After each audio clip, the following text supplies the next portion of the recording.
Have you ever heard of a creature that's so secretive, so hidden, that for the longest time people in the West thought it was a myth? Like a ghost, living deep in the jungles of Central Africa. Well, today, we're going to pull back the curtain and unmask this incredible animal, the Okapi. Our story starts right here, deep in the Ituri rainforest. You're looking at one of the most remote places on the planet, and it's the one and only place you'll find the animal we're talking about.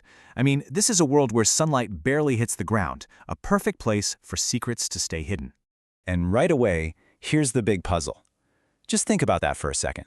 An animal that looks like it's part zebra, but it's actually related to a giraffe.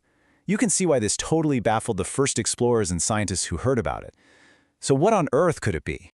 All right, it's time for the big reveal. Let's meet the Okapi, also known as the forest giraffe. And there it is, the Okapi. You know, this amazing shot is from a camera trap, and honestly, that's how we get most of our good looks at these guys. They are absolute masters of stealth, so seeing one in the wild is just incredibly rare. Look at that velvety, chocolate brown coat, and then bam, those amazing stripes. So how did the West even find out about this animal? Well, it's a wild story. For years, it was just a rumor. When the explorer Sir Harry Johnston finally got his hands on some proof in 1900, pieces of striped skin from local hunters, scientists were totally confused. They actually named it Equus johnstoni, thinking it was some kind of zebra. It took another year when they finally got a full skin and a couple of skulls to realize the truth. This was no horse. It was a relative of the giraffe. Okay, so let's run through some quick facts.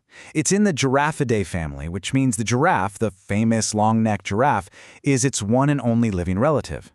But unlike its cousin out on the savanna, the Okapi is a browser, moving through the forest floor, eating leaves from over 100 different kinds of plants. And it pretty much does this all on its own. It's a solitary, quiet animal. And this animal is just a masterpiece of evolution, perfectly built for the forest. That oily coat? It's like a built-in raincoat. The stripes aren't just for looks. They're camouflage, breaking up its shape in the spotty forest light, making it almost disappear. And get this, its tongue is 18 inches long. It's so long it can literally lick its own eyeballs and clean out its ears. Wild. But you know, the Okapi is way more than just a biological curiosity. For the people of the Democratic Republic of Congo, it's a true national icon.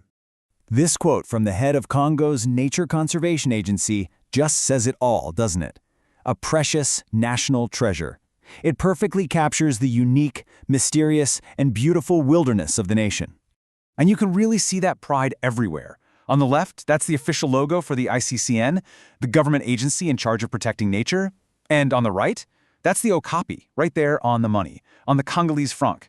So it's not just an animal in the forest, it's a symbol in people's wallets, on official documents. It's part of the national identity. And this isn't new. This reverence goes back centuries, way before scientists in the West even knew it existed. For the indigenous Mbudi people who've lived in this forest forever, the Okapi is sacred. Its skin is a powerful symbol of status, something only a chief can wear. But here's the turn. This national treasure, this sacred ghost of the forest, it's in deep, deep trouble. And its secretive nature just isn't enough to protect it anymore.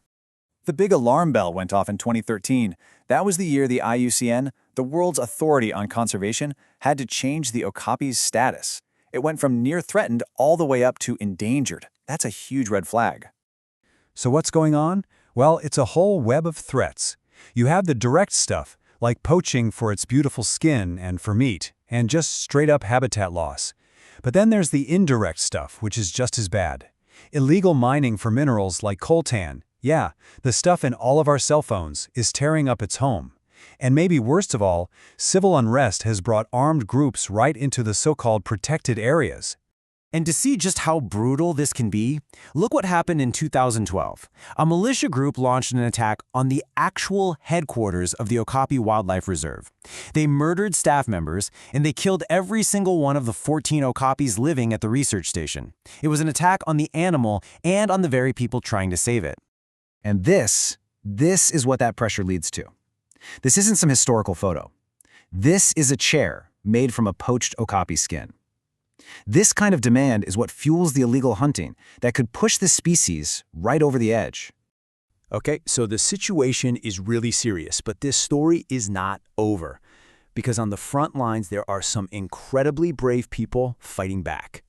At the absolute heart of this fight are the rangers of the ICCN. These are the official guardians of Congo's wildlife. I mean, these men and women patrol enormous, dangerous stretches of forest every single day, risking their lives to protect these animals. And the good news is, they're not in this alone. There's a whole global coalition of groups, like the Zoological Society of London and the IUCN's own specialist team, that provide vital support. We're talking funding, research, equipment, you name it.